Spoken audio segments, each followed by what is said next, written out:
가슴이 두근거리고 불안하고 잠을 못 자서 머리는 멍하고 열까지 나는데요. 정작 손바는 얼음장처럼 차갑고 늘 체해서 소화제를 달고 사시는 분 계세요? 막상 병원에서 검사를 하면 이상은 없다고 하니 참 답답할 노릇이죠. 오늘 영상은 바로 이 자율신경 실조증의 핵심 열쇠 상열 하한증에 대해서 말씀드리겠습니다.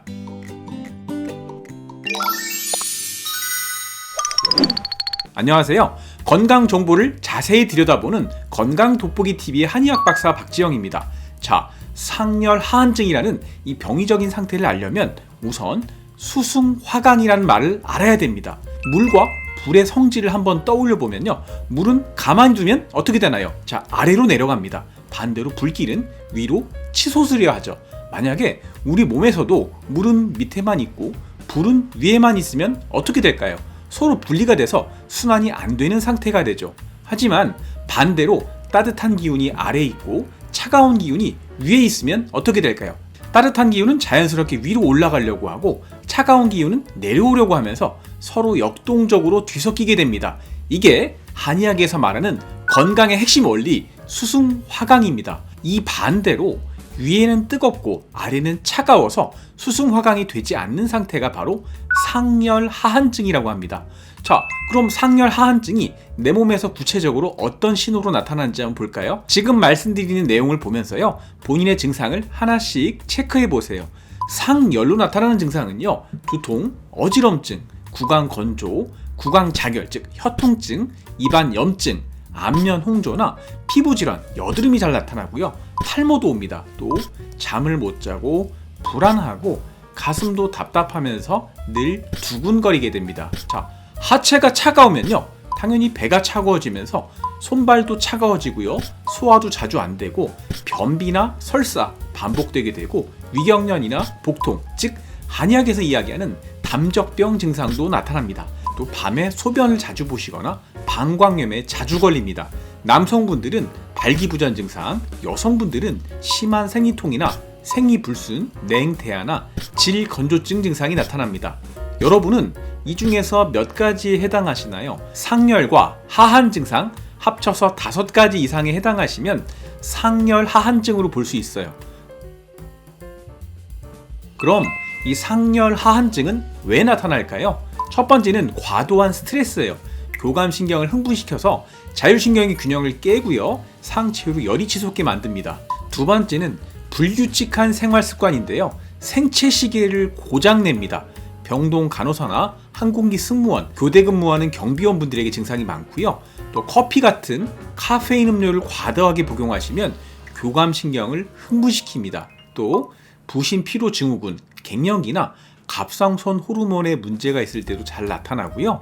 맵고 짜고 자극적인 음식을 자주 드시면 위장의 부담으로 부교감신경이 억제되면서 상열 증상이 심해집니다. 드물지 않게 진통소염제나 스테로이드 제제를 장기 복용하시면 신진대사가 억제되면서 나타나기도 하고요.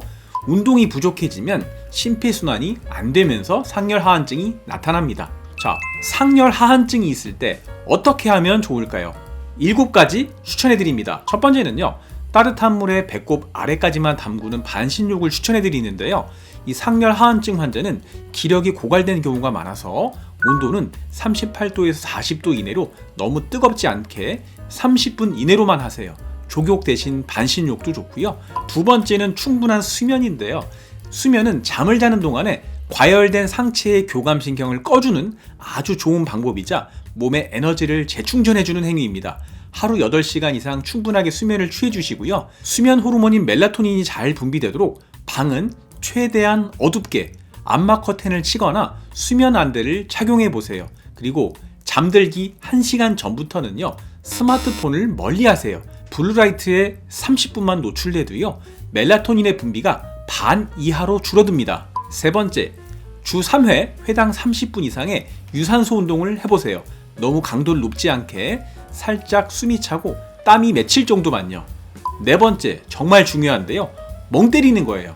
손에서 30분만 핸드폰 내려놓고요, 모니터도 보지 마시고 눈 감고 명상해 보세요. 이렇게만 해도 상체의 열이 많이 내려갑니다. 다섯 번째, 음식은 맵고 짜고 기름지지 않도록 담백하게 드셔야 상열을 막아줄 수 있습니다. 6번째는요, 카페인이 들어간 커피 말고 따뜻한 물을 드세요. 이 따뜻한 물은 위장을 데우고요, 면역력까지 올려줍니다. 허전하다고요? 생강차나 둥글레차를 한번 드셔보세요. 생강차나 둥글레차가 너무 흔하시다고요? 그럼 계피 국화차를 드시면 좋습니다. 계피는요, 아랫배를 따뜻하게 데워서 위에 떠있는 열을 자연스럽게 끌어내려주는 힘이 강하고요, 국화는 상체의 답답한 허열을 날려버려서 머리를 시원하고 맑게 해줍니다. 준비물은 물 1리터에 계피 또는 육개 20g, 말린 국화 3에서 5g입니다. 물 1리터를 넣고요, 약불에서 약 20분 정도 계피를 끓여주세요. 이 계피의 따뜻한 성분이 충분하게 우려나와야 됩니다. 그 다음에 불을 끄고 말린 국화를 넣고요, 2-3분만 우려내고 건져주세요. 너무 오래 넣어두면요, 쓴맛이 우러납니다. 하루에 1-2잔 정도 드시면 좋습니다. 자, 그렇다면 이렇게 괴로운 상열 하한증, 한의원에서는 어떻게 치료할까요? 사실 상열 하한증은 치료가 매우 정교해야 됩니다. 발이 시리다고 뜨거운 약만 쓰거나 얼굴이 덥다고 차가운 약만 쓰면 반드시 탈이 나게 돼 있거든요. 진료실에서 저를 보자마자 이런 걱정부터 하시는 분들이 계세요.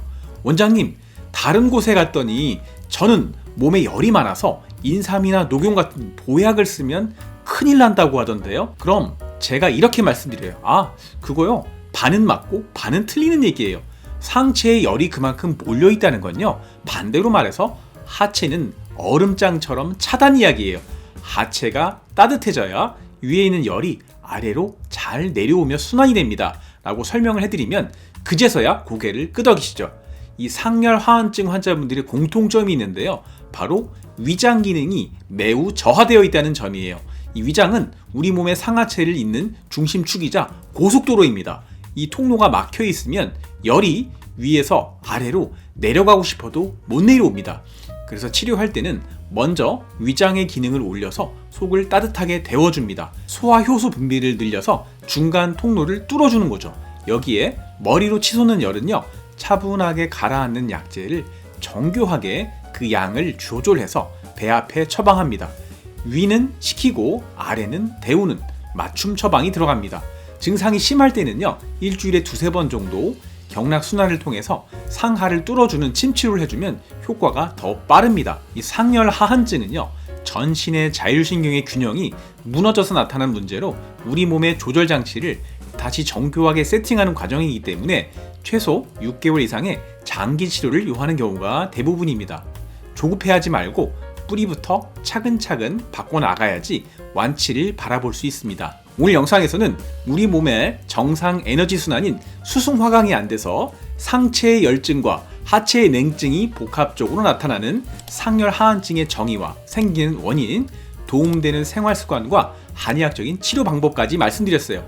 오늘 영상이 도움되셨다면 구독과 좋아요, 알람 설정과 함께 주변 분들에게도 공유해주세요. 자, 궁금하신 점이 있으면요, 언제든 댓글 남겨주시면 정성껏 답변해드릴게요. 지금까지 저는 건강돋보기TV의 한의학 박사 부천으뜸한의원 박지원 원장이었습니다. 감사합니다.